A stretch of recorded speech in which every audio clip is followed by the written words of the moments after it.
Bike चोर।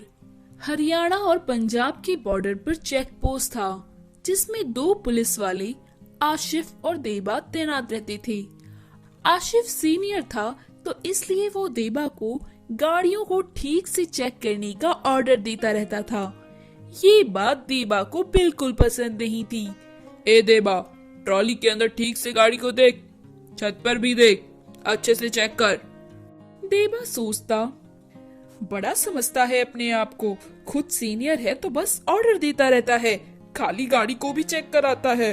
बेवकूफ कहीं का, तलाशी करवाता रहता है, बैठने भी नहीं देता चैन से।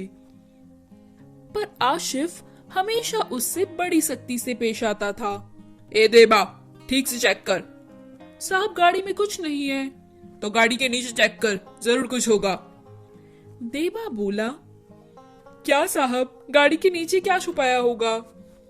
आसिफ बोला, तू देख, जितना बोला उतना कर, देखा कर बस।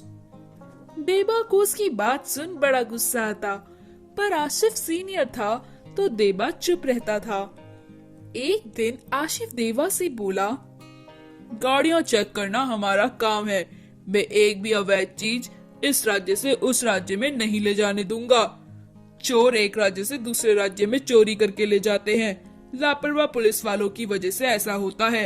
इसलिए मैं जब तक यहाँ हूँ, हर गाड़ी ऐसे ही चेक होगी, चाहे घंटों लग जाएं। देबा ने सोचा, अरे रे मेरे फूटे करम, इसकी दादागिरी जाने कब तक झेलनी होगी। लोगों को घंटों तक चेक पोस्ट पर चेकिंग के लिए रुकना पड़ता, जिससे वो देबा को गाली देते थे। एक बार एक लड़का बाइक पर एक बोरा लेकर जा रहा था। आशिफ ने उससे पूछा, क्या है रे इस बोरे में? वो लड़का बोला, साहब कुछ नहीं, पेड़ पौधे हैं, अपने घर के सामने लगाऊंगा। आसिफ बोला, मेरे को बेवकूफ समझा है क्या? पेड़ पौधे बोरे में बंद करके लेके जा रहा है क्या? चेक करवाओ। आसिफ ने बोरा खोला तो देखा उसमें सच में जंगली पेड़ पौधे थे। आसिफ बोला, चलो ठीक है, पर इतनी दूर से ले जाने की क्या जरूरत है? वो लड़का बोला, साहब मेरे को सस्ता पड़ता है यहाँ से ले जाना, इसलिए लेके जाता हूँ। अगली बार फिर वो लड़का एक नई बाइक पर आया और अब की बार वो मिट्टी लेकर आया। आशिफ ने चेक करा और टेस्टिंग भी करवाई। कुछ ना मिलने पर उसे जाने दिया। आशिफ देवा से बोला, कुछ तो चक्कर है, इतनी दूर से ये लड़का रोज कुछ ना कुछ लेकर जाता है। इतनी सस्ती चीजों के लिए ये इतना गाड़ी का पेट्रोल क्यों फूकता होगा? कुछ सस्ता नहीं पड़ता।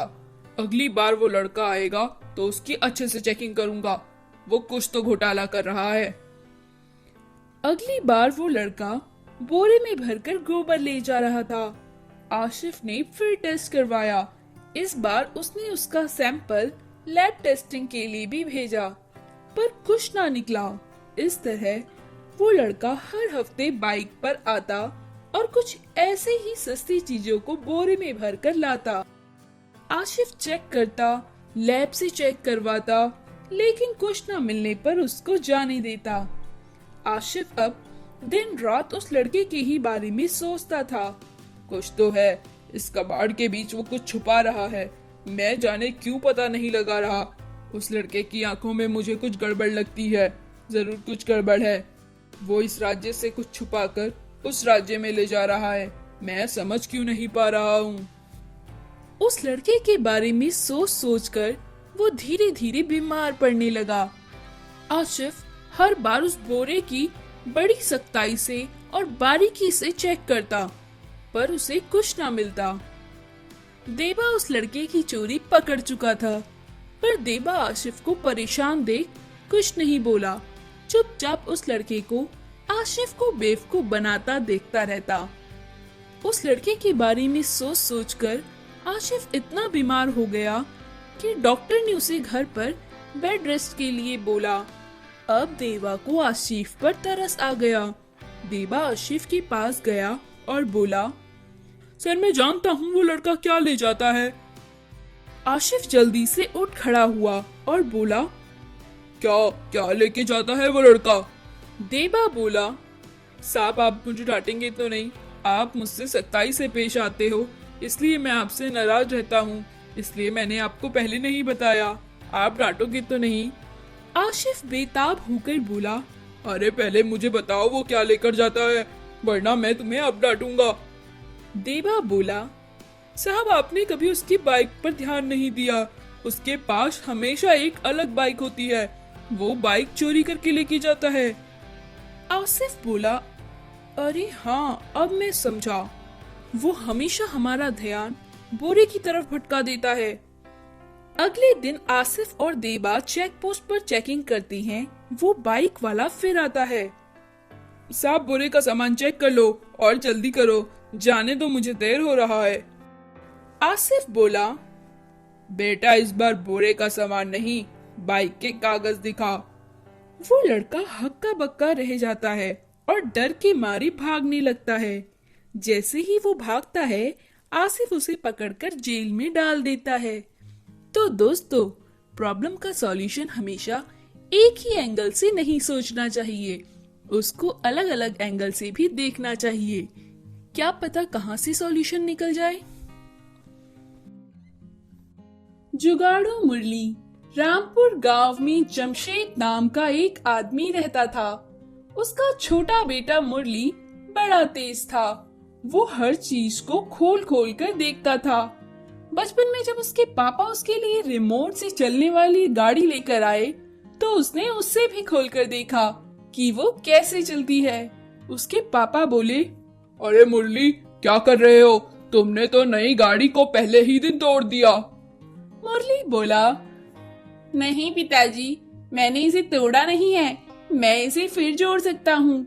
मैंने बस इसके नट खोले हैं, मैं इसे दोबारा जोड़ दूंगा। मैं बस देखना चाहता था कि ये किस तरह चलती है और किस तरह काम करती है। उसकी होशियारी वाली बात सुनकर उसके पापा को बड़ा आश्चर्य हुआ।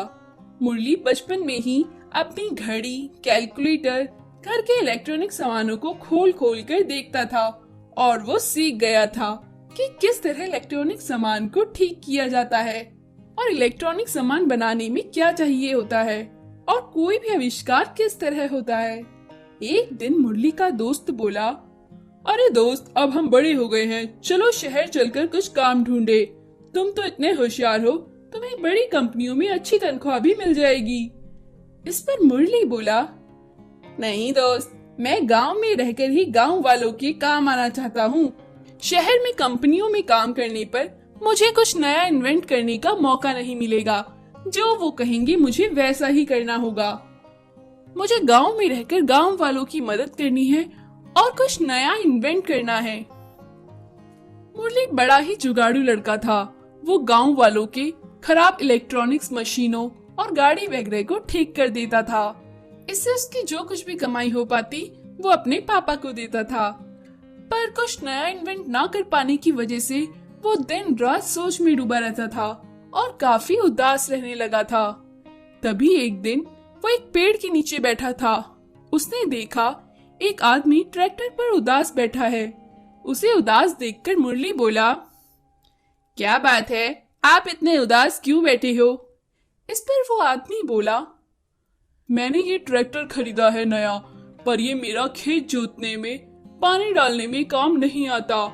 इससे अच्छा तो मैं जेसीबी ले लेता, वो मेरे काम आती, मैं उसे खेत जोत सकता था। अब मुझे खेत जोतने के लिए जेसीबी वाले को बुलाना होगा और उसका किराया देना होगा। इस वक्त जेसीबी मिलना भी मुश्किल होता है। अब मैं अपना खेत किस तरह जोतूंगा? मुरली कुछ सोच में डूबा और फिर बोला, तुम इस ट्रैक्टर को यहीं छोड़ दो, सुबह आना।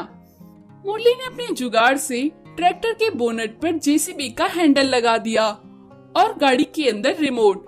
अब वो ट्रैक्टर जेसीबी और ट्रैक्टर दोनों का ही काम कर सकता था। सुबह वो आदमी वहाँ आया और बोला, अरे वाह मुरली, तुमने तो मेरी परेशानी ही दूर कर दी। मुरली बोला, हाँ काका, मैंने जेसीबी का हैंडल लगा दिया और उसका रिमोट भी। अब ये ट्रैक्टर दोनों ही काम कर सकता है। आप इससे दोनों काम ले सकते हैं। वो आदमी बोला, मुरली तुम बहुत होशियार हो, पहले मैं तुम्हें ऐसा ही समझता था, पर तुम एक बहुत होशियार लड़के हो, तुम खूब तरक्की करोगे।